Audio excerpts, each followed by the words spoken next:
घड़ी में 9 बजने वाले हैं। वक्त हो गया है आपके favourite morning prime time show 9 बज गए का। आपके साथ हूं मैं नेहा बातम। देश और दुनिया की हर वो खबर जिसका सीधा सरोकार आपसे है, लेकर एक बार फिर से हम हाजिर हैं। लेकिन हमेशा की तरह बुलेटिन की कुछ झलकियां आपको दिखा देते हैं, क्योंकि कोरोना की बात करेंगे, दिल्ली के बदले मौसम के मिजाज की भी बात होगी और खास तौर पर मकर संक्रांति के रंग भी आपको दिखाएंगे। लेकिन सबसे पहले शुरुआत खबरों की झलकियों के साथ। अयोध्या से योगी आदित्यनाथ के चुनाव लड़ने की खबर से उत्साह में है साधु संत, दिखाएंगे अयोध्या का मिजाज। दिल्ली की बात होगी, जहां पर ठंड और कोहरे की दोहरी मार पड़ी है। सड़कों पर कई जगह विजिबिलिटी काफी कम है। पूर्व और उत्तर भारत में मकर संक्रांति की धूम के बीच मदुरई में जल्लीकट्टू का आयोजन किया गया। कोविड के खतरे के बावजूद जुटी है भारी भीड़। और ठीक आधे घंटे बाद यानी कि सुबह 9:30 बजे 100 से है 100 खबर।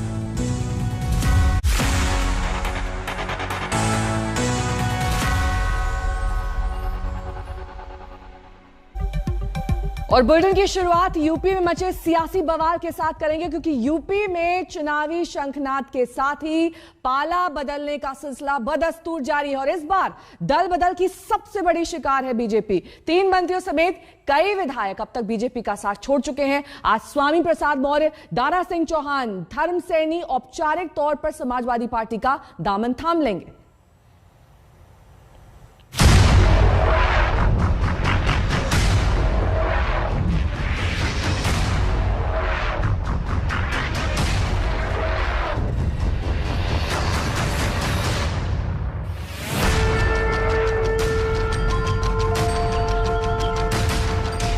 चुनावी शंखनाद के साथ ही उत्तर प्रदेश के बीजेपी खेमे में ऐसी खलबली मचेगी, ये किसी चुनावी पंडित ने सोचा भी नहीं था। विधायक से लेकर मंत्रियों तक के बीजेपी छोड़ने की रफ्तार तेज है और आज इस बात से पर्दा उठने वाला है कि ये नेता कमल छोड़कर जा कहाँ रहे हैं। वैसे तमाम इशारे साइकिल की तरफ है।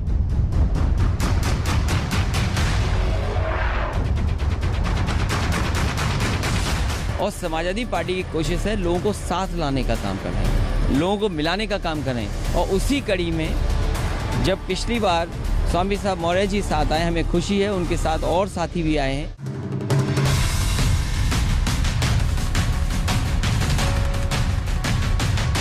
बीजेपी से पाला बदलने की शुरुआत स्वामी प्रसाद मौर्य से हुई और गिनती कहां तक जाएगी, दावे अलग अलग हैं।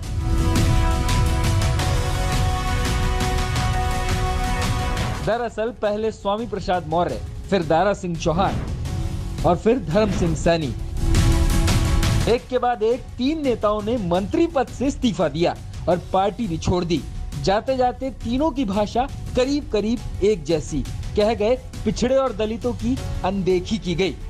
अनुसूचित जाति, जनजाति और पिछड़े वर्गों के आरक्षण को अजगर की तरह निगल गए। ये वही अनुसूचित जाति पिछड़े लोग हैं जो बहुजन समाज पार्टी से निकल कर भारतीय जनता पार्टी में आकर के 4% बहुमत की सरकार बनाई। इसलिए गलत नीतियों के चलते जो उन्होंने जुल्म ज्यादती उत्तर प्रदेश के लोगों पर किया है, उत्तर प्रदेश के लोग इसका बदला लेंगे। जिस सरकार को बनाने के लिए इस प्रदेश के पिछड़े, दलित, वंचित समाज के लोगों, इस प्रदेश के नौजवानों ने एक तरफा निर्णय लिया था भारतीय जनता पार्टी की सरकार बनाने के लिए कि शायद आने वाले दिन में हमें न्याय और सम्मान मिलेगा।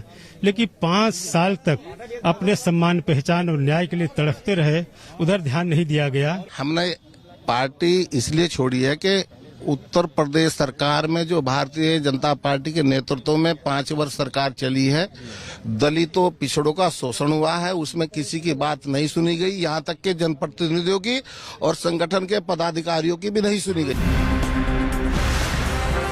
सिर्फ 3 मंत्री ही नहीं, 3 दिनों में एक के बाद एक अब तक मंत्री समेत करीब 1 दर्जन विधायक बीजेपी छोड़ चुके हैं। औरैया के विधुना से विधायक विनय शाक्य ओबीसी समाज से हैं। शिकोहाबाद से विधायक मुकेश वर्मा ओबीसी के निषाद समाज से हैं। मुजफ्फरनगर के विधायक अवतार सिंह भड़ाना ओबीसी से गुर्जर समाज से हैं।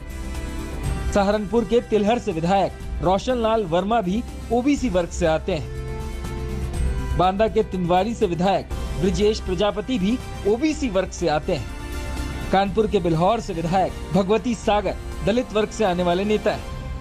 पार्टी इसलिए छोड़ी है कि उत्तर प्रदेश सरकार में जो भारतीय जनता पार्टी के नेतृत्व में 5 वर्ष सरकार चली है, दलितों पिछड़ों का शोषण हुआ है, उसमें किसी की बात नहीं सुनी गई, यहाँ तक के जनप्रतिनिधियों की और संगठन के पदाधिकारियों की भी नहीं सुनी गई।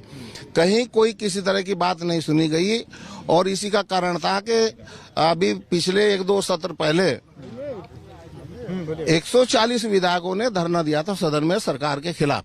ना तो दलितों का हित, न शोषितों का हित, न पिछड़ों का हित, न अल्पसंख्यक का हित, केवल और केवल अपने हित में लगे हुए हैं। केवल और केवल 5 वर्ष में इन्होंने अगर अपना विकास किया है, अपना हित किया है, अपने जगह जगह, मैं बताना चाहता हूं 70 साल में कहीं इतने बीजेपी के ऑफिस नहीं बने। हर जिले में ऑफिस, एक नहीं 2-2 ऑफिस। मैं बताना चाहता हूं कि उन्होंने अपना विकास किया है, गरीबों का विकास नहीं किया। कि आप बीजेपी छोड़ रहे हैं? हाँ, ठीक है, छोड़ दिया। आप किसके साथ जा रहे हैं? अच्छा, स्वामी प्रसाद मौर्य जी के यहाँ पर। बीजेपी में इस बगावत का असर चुनाव में दिख सकता है, क्योंकि स्वामी प्रसाद मौर्य का दावा है कि अभी तो ये ट्रेलर है, पूरी पिक्चर बाकी है जो आज रिलीज होगी। भारतीय जनता पार्टी ने उत्तर प्रदेश को चरागाह समझ करके जिस तरीके से उत्तर प्रदेश के लोगों की अनदेखी की है, अब वक्त आ गया है 2022 विधानसभा चुनाव में इनको उत्तर प्रदेश से विदाई करने का। और इसीलिए आज इस्तीफे का जो क्रम है लगातार चल रहा है, 14 के बाद भी ये क्रम चलता रहेगा। यूपी की सियासत में आज कैसी सुनामी आने वाली है, इसका इंतजार बीजेपी को भी होगा और देश की सियासत में नजर रखने वाले तमाम लोगों को, क्योंकि देश की सियासत की धुरी है यूपी। संतोष कुमार शर्मा और समर्थ श्रीवास्तव के साथ कुमार अभिषेक, लखनऊ, आज तक। और इस वक्त संतोष शर्मा मेरे सहयोगी स्वामी प्रसाद मौर्य के घर के बाहर से जुड़ गए हैं। संतोष, देखिए, एक तरह से साफ ही हो गया था जिस दिन स्वामी प्रसाद मौर्य पहुंचे थे अखिलेश यादव के घर पर, हाथ मिलाने की तस्वीर सामने आई थी, तभी एक तरीके से साफ हो गया था कि वो समाजवादी पार्टी का दामन थाम रहे हैं। लेकिन आज किस तरीके से ऐलान किया जाएगा, क्या तैयारियां हैं, कैसे औपचारिक घोषणा की जाएगी?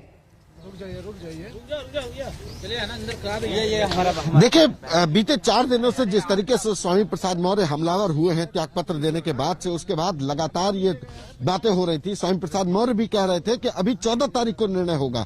उसके बाद से अभी जैसे स्वामी प्रसाद मौर्य के हम घर पर मौजूद हैं, तमाम लोग यहाँ पर आए हुए हैं। कहाँ से आए हैं? मैं कानपुर से आया हूँ। अच्छा, आप लोग भी समाजवादी पार्टी ज्वाइन करेंगे? नहीं, आज हम लोग स्वामी प्रसाद मौर्य जी के साथ भारतीय जनता पार्टी छोड़ के समाजवादी पार्टी में शामिल हो रहे हैं। जी, और भी लोग आए हैं, बहुत बड़ी संख्या है। ये पीछे आप देख सकती है, मेरठ से लोग आए हैं, पूरे उत्तर प्रदेश, मेरठ से, सिवाल खास विधानसभा क्षेत्र। तो आप भी ज्वाइन कर रहे हैं? हाँ जी, स्वामी जी के साथ हैं हम। सबसे बड़ी बात कि बीते 4 दिनों से लगभग 16 ऐसे विधायक और 3 मंत्री, मतलब कुल मिलाकर 16 लोग ऐसे हैं जिन्होंने बीजेपी को अलविदा कह दिया, जिसमें 3 मंत्री हैं, स्वामी प्रसाद मौर्य हैं, धर्म सिंह सैनी है, दारा सिंह चौहान है, और उसके बाद विधायकों की पूरी झड़ी, ये पूरी संख्या 16 मौजूदा विधायकों की पहुंच चुकी है। आज स्वामी प्रसाद मौर्य का कहना है कि जब 14 तारीख को जो समाजवादी पार्टी जब वो ज्वाइन करेंगे, जाएंगे, ये उनका घर है और यहाँ से पूरा पैदल मार्च करते हुए वो जाएंगे तो एक बड़ा जनसैलाब और तमाम और लोग भी उनके साथ ज्वाइन कर सकते हैं। अभी एक सस्पेंस बरकरार है, क्योंकि 2 दिनों से स्वामी प्रसाद मौर्य कह रहे थे कि 14 तारीख को बड़ा धमाका करेंगे। अब ये बड़ा धमाका किसी बड़े नेता की ज्वाइनिंग से होगा या कोई और स्टेप देख रखा है स्वामी प्रसाद मौर्य के द्वारा, यह भी सस्पेंस बरकरार है। लेकिन 11 से 11:30 के बीच में स्वामी प्रसाद मौर्य अपने लाल लश्कर के साथ समाजवादी पार्टी के दफ्तर की तरफ कूच करेंगे। बहुत बहुत शुक्रिया संतोष इस तमाम जानकारी के लिए आपका। और इस बीच आज बीजेपी अपने उम्मीदवारों की पहली सूची जारी कर सकती है। सूत्रों के हवाले से खबर आ रही है कि कल 113 नामों पर फैसला हो चुका है, मोहर लग चुकी है, और इसमें सबसे बड़ा नाम सीएम योगी आदित्यनाथ का इसलिए है क्योंकि उनके अयोध्या से चुनाव लड़ने की खबर लगभग पक्की है। राम की नगरी में बंटने लगी मिठाइयां, संत महंत देने लगे बधाइयां, तो चौक पुराओ मंगल गाओ, क्योंकि ऐसी खबर आई है कि राम के सबसे बड़े भक्त राम की नगरी से चुनाव लड़ने की तैयारी कर रहे हैं। योगी आदित्यनाथ के अयोध्या से चुनाव लड़ने की पूरी तैयारी है, बस औपचारिक ऐलान बाकी है।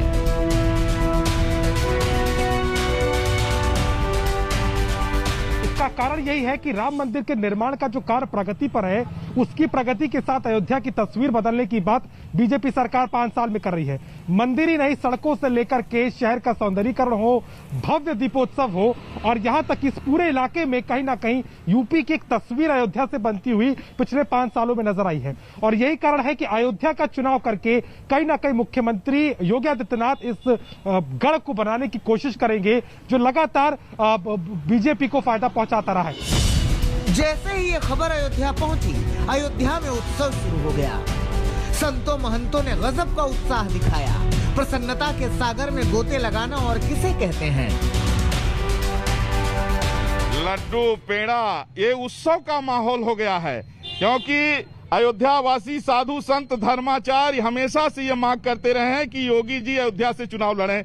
99% जनता अयोध्या की योगी जी के साथ में है और प्रचंड बहुमत से योगी जी जीतेंगे। 350 से ज्यादा सीटें बीजेपी की आएगी। बहुत बढ़िया बदलाव आएगा और तरक्की होगी, अयोध्या का और विकास होगा।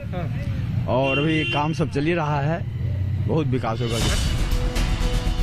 बताया जा रहा है कि अयोध्या में सदर सीट से संख्या नंबर 275 से योगी आदित्यनाथ चुनाव लड़ सकते हैं। मुख्यमंत्री के सलाहकार यहां लोगों का रुख परख चुके हैं और इस सदर सीट के ही दायरे में आते हैं भव्य राम मंदिर और हनुमानगढ़ी का क्षेत्र।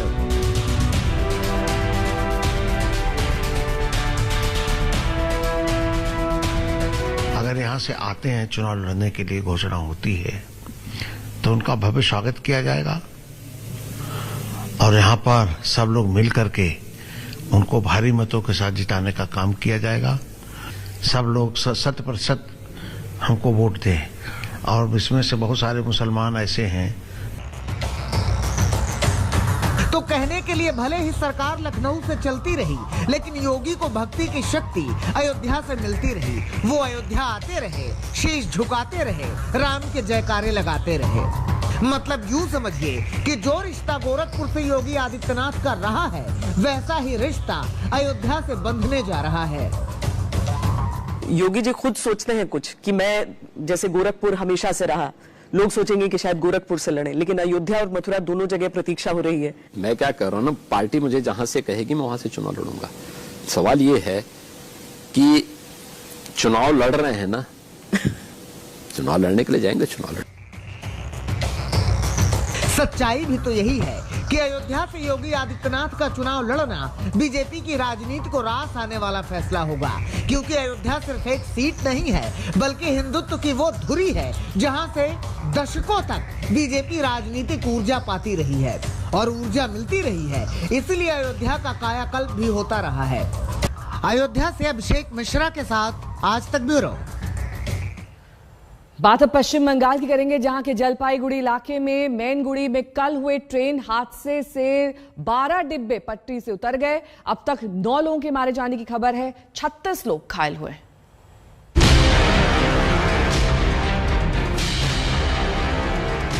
तस्वीरें बता रही हैं कि हादसा कितना गंभीर है। एक के ऊपर एक लदे गाड़ी के डिब्बे, यात्रियों को बचाने की कोशिश करते लोग। कुछ खुशकिस्मत थे कि बच गए, वहीं कुछ घरों के चिराग बुझ गए। कोई डिब्बों के बीच फंस गया तो कोई ट्रेन के नीचे आ गया। चारों तरफ चीख पुकार मच गई। बीकानेर से गुवाहाटी जाने वाली बीकानेर एक्शन पश्चिम बंगाल के जलपाईगुड़ी के पास हादसे का शिकार हो गई।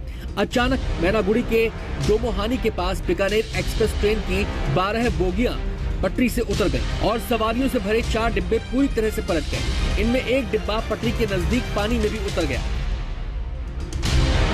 बताया जा रहा है कि ट्रेन में करीब 700 यात्री थे। अनफॉर्चुनेट एक्सीडेंट है और इसके कारण की अभी तक जांच हो रही है, लेकिन रेलवे का जो दायित्व है अपने पैसेंजर्स के प्रति, हमारी पूरी कोशिश है हम उसको पूरी तरह से निभाएं। विशेषकर रेस्क्यू का काम तुरंत सबने मिलके कंप्लीट किया है। हादसे की खबर लगते ही रेलवे पुलिस, एनडीआरएफ और स्थानीय पुलिस एक्शन में आ गई और रेस्क्यू ऑपरेशन शुरू किया गया। वहीं एम्बुलेंस पहुंची और घायलों को अस्पताल पहुंचाने का काम शुरू हो गया। अचानक से गाड़ी ब्रेक मारे और सुबह गाड़ी पटरी से नीचे उतर गए और उसके बाद सारे सामान टूट के एक के ऊपर एक गिरने लगे। वो अंदर आदमी बहुत सारे फंस गए और वो हाथ तो दो मर भी गया, किसी का हाथ पैर टूट गए वहाँ पर अंदर। जिस इलाके से ट्रेन गुजर रही थी वहां आसपास के किसी भी स्टेशन पर कोई ठहराव नहीं था, इसलिए फौरन मदद के लिए बचाव दल को आने में समय लगा। रेस्क्यू ऑपरेशन में स्थानीय लोगों ने भी भरपूर मदद की। यहाँ पर डिस्ट्रिक्ट पुलिस, सिविल एडमिनिस्ट्रेशन से एनडीआरएफ के लोग हैं, एसडीआरएफ के लोग हैं, उसके अलावा भी यहाँ के लोकल लोगों का और जो यहाँ के रिप्रेजेंटेटिव्स हैं उनका भी काफ़ी सहयोग मिला है। खासकर जो यहाँ पे इंजर्ड लोग थे उनको यहाँ से जो डिस्ट्रिक्ट एडमिनिस्ट्रेशन की तरफ से हम लोगों के यहाँ जो है बीएड कॉलेज और कुछ धर्मशालाओं में लोगों को भेजने की व्यवस्था की गई है। रेल मंत्री अश्विनी वैष्णव ने ट्रेन हादसे में मृतकों के परिजनों के लिए 5 लाख रुपए की मुआवजे का ऐलान किया है। घायलों को 1 लाख रुपए दिए जाएंगे। रेल मंत्री खुद रेस्क्यू पर नजर बनाए हुए हैं। आज तक ब्यूरो। और इस बीच बड़ी खबर कोरोना संक्रमण से जुड़ी हुई, आपको बता दें ताजा आंकड़े क्या हैं। आज 24 घंटे में जारी आंकड़ों के मुताबिक देश भर में 2,64,000 नए मामले सामने आए हैं। इसके साथ ही अब एक्टिव केसेस की संख्या 12,72,000 से ज्यादा हो गई है। इसी हालात को लेकर प्रधानमंत्री नरेंद्र मोदी ने कल मुख्यमंत्रियों के साथ बैठक की, जिसमें उन्होंने टीकाकरण पर जोर दिया। उन्होंने कहा कि पाबंदियां इस तरीके से लगाई जाएं कि किसी के रोजगार पर फर्क ना पड़े।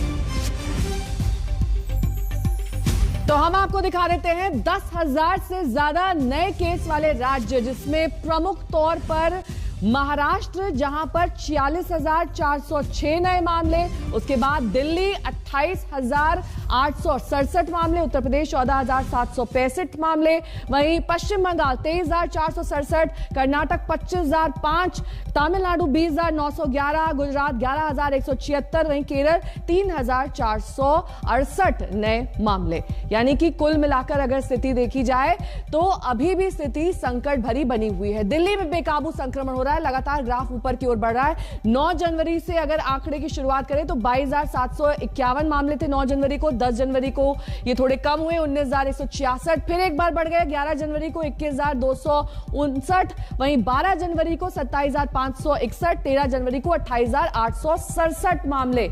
यानी कि अब तक का सबसे बड़ा नंबर कल सामने आया है। मुंबई की अगर बात करें तो थोड़ी राहत बड़ी खबर यहां पर है, क्योंकि 9 जनवरी को 19,474 मामले थे, जो घटकर 13,648 10 जनवरी को हो गया। उसके बाद फिर आंकड़ा घटा 11,647 पर पहुंच गया 11 जनवरी को। 12 जनवरी को फिर बढ़ गया 16,420, 13 जनवरी को 13,702 नए मामले।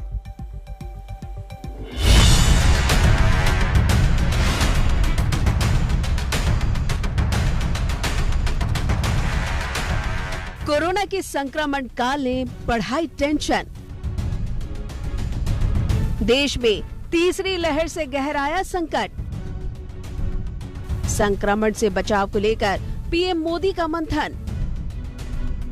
कैसे सुधरे हालात, कैसे रुके संक्रमण?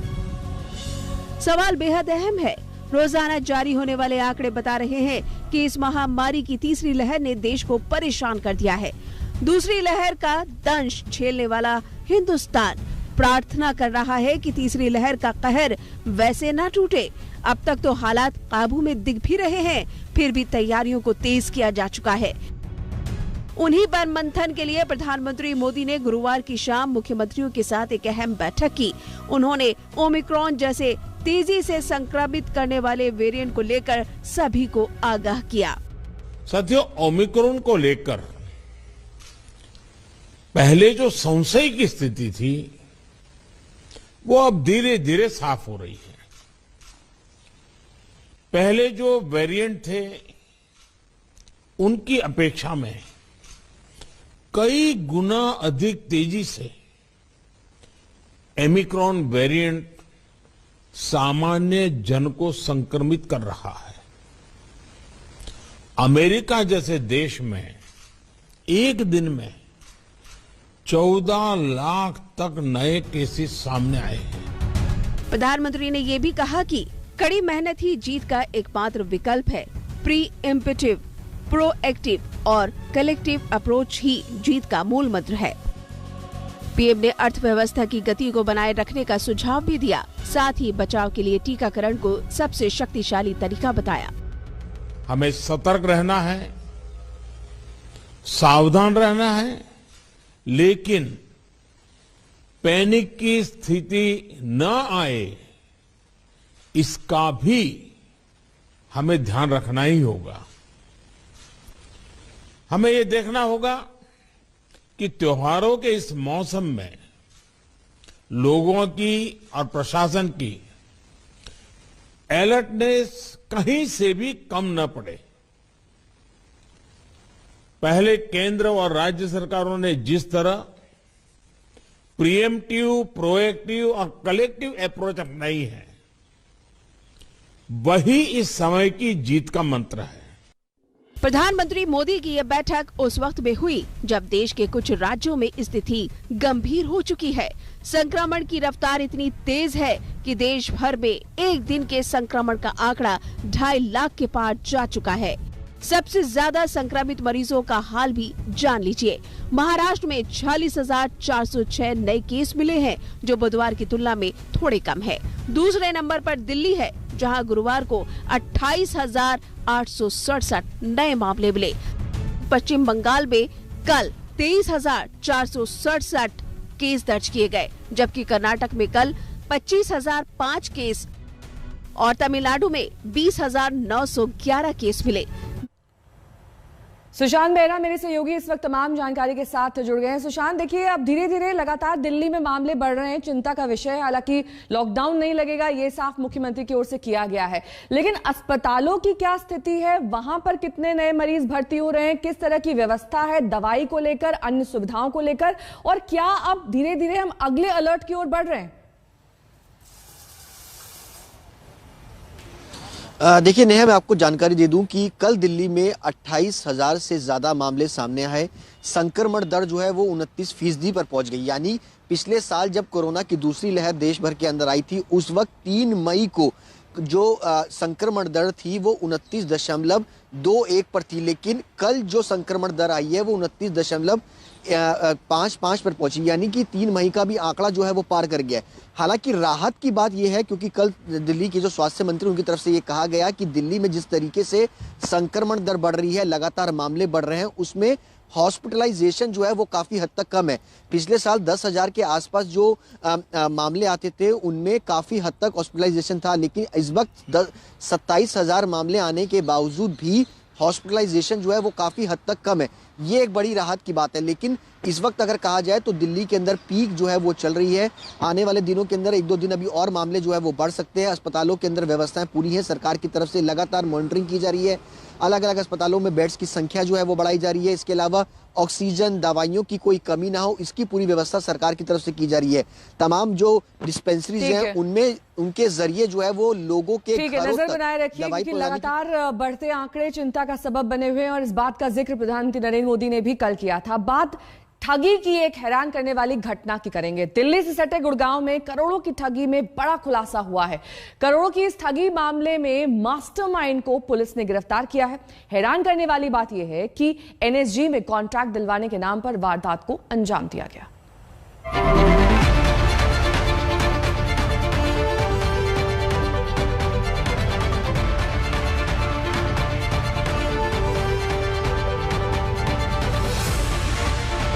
देश की सबसे बड़ी सुरक्षा एजेंसी के नाम पर करोड़ों की ठगी में बड़ी गिरफ्तारी। एनएसजी में कॉन्ट्रैक्ट दिलवाने के नाम पर करोड़ों की ठगी के मास्टरमाइंड को किया गया गिरफ्तार। एनएसजी कैंपस से 16 किलोमीटर दूर लंबी पेरिफेरल रोड एसटीपी बनाने, सेंट्रल वेयर हाउस के कॉन्ट्रैक्ट दिलवाने के नाम पर दिया गया था 100 करोड़ से ज्यादा की ठगी की वारदात को अंजाम। देश की सबसे बड़ी सुरक्षा एजेंसी यानी एनएसजी के नाम पर करोड़ों की धोखाधड़ी ठगी का मामला सामने आया है। दरअसल गुरुग्राम पुलिस को 3 नामी कंपनियों ने लिखित शिकायत देकर गुहार लगाई थी कि प्रवीण यादव नाम के शख्स ने खुद को डिप्टी कमांडेंट बता एनएसजी कैंपस में पेरिफेरल रोड बनाने, एसटीपी बनाने और हाउसिंग फ्लैट्स बनाने को लेकर फर्जी दस्तावेजों, एनएसजी कैंपस स्थित एक्सिस बैंक में फर्जी एनएसजी हेडक्वार्टर्स के नाम से अकाउंट खुलवा करोड़ों रुपए ट्रांसफर कर पीड़ित कंपनियों से करोड़ों रुपए की ठगी कर फरार हो गया। बहरहाल गुरुग्राम पुलिस ने पीड़ित कंपनियों की शिकायत पर मामला दर्ज कर वारदात के मास्टरमाइंड प्रवीण यादव और 3 अन्य को गिरफ्तार कर लिया है। खोल के लोगों को ये कह के कि यहाँ में मानेसर कम्प्लेक्स में एक रोड बनाना है, कुछ स्टाफ क्वार्टर बनाने हैं, कुछ और बाकी कंस्ट्रक्शन का काम करवाना है, तो उसके लंबे चौड़े टेंडर का उनको प्रलोभन दे के और इस तरह से लोगों के साथ इन्होंने ठगी की। अब मेन अक्यूज्ड है मिस्टर परवीन यादव, उनकी मिसेज है ममता यादव, उनकी बहन ऋतुराज यादव और मिस्टर दिनेश को हमने गिरफ्तार किया है। और इसमें जो सारे इस साजिश के रचयिता थे परवीन यादव, वो खुद ही था, तो उसी के इर्द गिर्द ये सारी स्टोरी घूमती है और उसके जो ये परिजन थे उन्होंने इसका सहयोग किया, उनको हमने गिरफ्तार करके और ये रिकवरीज की हैं। वहीं पुलिस ने गिरफ्तार आरोपियों की निशानदेही पर 18 करोड़ रुपए की राशि और 4 लग्जरी गाड़ियों को कब्जे में ले लिया है। इस मामले में शिकायतकर्ता की माने तो वारदात का मास्टरमाइंड प्रवीण यादव पीड़ित कंपनियों से जून 2020 में मिला और खुद को आईपीएस अधिकारी बता एनएसजी में ऑन डेपुटेशन पर डिप्टी कमांडेंट होने की बात कही, जिसके बाद पीड़ित लोग इसके झांसे में आते चले गए। प्रवीण यादव ने एनएसजी परिसर में ही कई मीटिंग्स कर पीड़ित कंपनियों को विश्वास में लिया और करोड़ों रुपए एनएसजी हेडक्वार्टर्स के नाम से बनाए गए फर्जी अकाउंट्स में ट्रांसफर करवाकर पीड़ितों को चक्कर कटवाने शुरू कर दिए। शक हुआ तो सुबह से मैं इसके पीछे लगा हुआ था कि जो हमारा बैलेंस रिफंड होना है उसकी ड्यू डेट 4 तारीख थी, उसमें आप रिफंड कराओ, लेकिन उसने रिफंड नहीं कराया। तो 7 तारीख को शाम को इसका फ़ोन आता है और ये बोलता है कि मेरे पास कोई पैसा नहीं है, ये मैंने ठगी की है और इसमें मैंने सारा पैसा मैं शेयर मार्केट में डूब गया है, मेरे पास कुछ नहीं है। और उसके बाद इसने फ़ोन बंद कर दिया और हम लोगों ने 8 तारीख को सीपी साहब को कंप्लेंट फाइल कर दी थी और 9 तारीख को संडे को हमारी FIR लॉन्च हुई। प्रवीण यादव की बहन ऋतु यादव, जो कि एनएसजी कैंपस में स्थित एक्सिस बैंक की मैनेजर के पद पर तैनात हैं, उनकी मदद से फर्जी अकाउंट्स एनएसजी हेडक्वार्टर के नाम से खुलवाकर करोड़ों रुपए की धोखाधड़ी और ठगी को अंजाम दे डाला। गुरुग्राम से नीरज वशिष्ठ के साथ तंसीम हैदर, दिल्ली आज तक। और बात अब मौसम की करेंगे क्योंकि दिल्ली एनसीआर इस वक्त ठंड के साथ साथ घने कोहरे की मार से भी जूझ रहा है। तंसीम हैदर मेरे सहयोगी इस वक्त तमाम जानकारी के साथ जुड़ गए हैं। तंसीम, ऐसा कब तक चलने वाला है? जी देखिए, फिलहाल आने वाले 4-5 दिनों तक इस ठंड से राहत मिलने वाली नहीं है। जैसा कि कल से देखा जा रहा है कि कोहरा लगातार बढ़ रहा है। इस वक्त भी अगर आप मेरे पीछे देखेंगे तो दिल्ली का राजपथ आपको नजर आ रहा है, बिल्कुल धुंधला और कोहरे में एक तरह से पूरी तरह ढका हुआ है। तंसीम, पीछे की तस्वीरें दिखा दीजिए क्योंकि कुछ दिख नहीं रहा है, विजिबिलिटी काफी कम है, तो एक बार हम तस्वीरें अगर देख लें तो समझ आ जाएगा। कहेंगे कि ये जी जरूर, अपने कैमरामैन से कहेंगे कि हमारे पीछे की तस्वीरें कोशिश करके दिखाएं कि जो कोहरे में लिपटा हुआ ये पूरा राजपथ का इलाका आप देख सकते हैं, जिसमें इस वक्त भी तमाम तरह की स्ट्रीट लाइट जलाई गई हैं। चूंकि कोहरा ज्यादा था, सुबह के वक्त यहाँ पे 26 जनवरी को लेकर रिहर्सल भी चल रही थी, परेड का रिहर्सल भी हुआ, तो ये सारी चीजें यहाँ पे हो रही हैं इसी कोहरे में, इसी धुंध में। और टेम्परेचर जो है, जो कि ऐसा बताया जा रहा है, मौसम वैज्ञानिक ऐसा बता रहे हैं कि पश्चिमी विक्षोभ के चलते इस तरह का कोहरा और ठंड बढ़ी हुई है। पहाड़ी इलाकों में चूंकि बर्फबारी ज्यादा हुई है, लिहाजा ये ठंड और जो कोहरा है ये लगातार फिलहाल अभी बना होगा। आप देख सकते हैं वक्त 9:30 के आसपास हो गया है, उसके बावजूद भी कहीं से धूप का नामो निशान नहीं है और ये पूरा का पूरा जबरदस्त कोहरा है जो रात से था, अभी तक कोहरा पड़ा हुआ है, कहीं से भी धूप नजर नहीं आ रही है। बहुत बहुत शुक्रिया तंसीम, इस तमाम जानकारी के लिए आपका।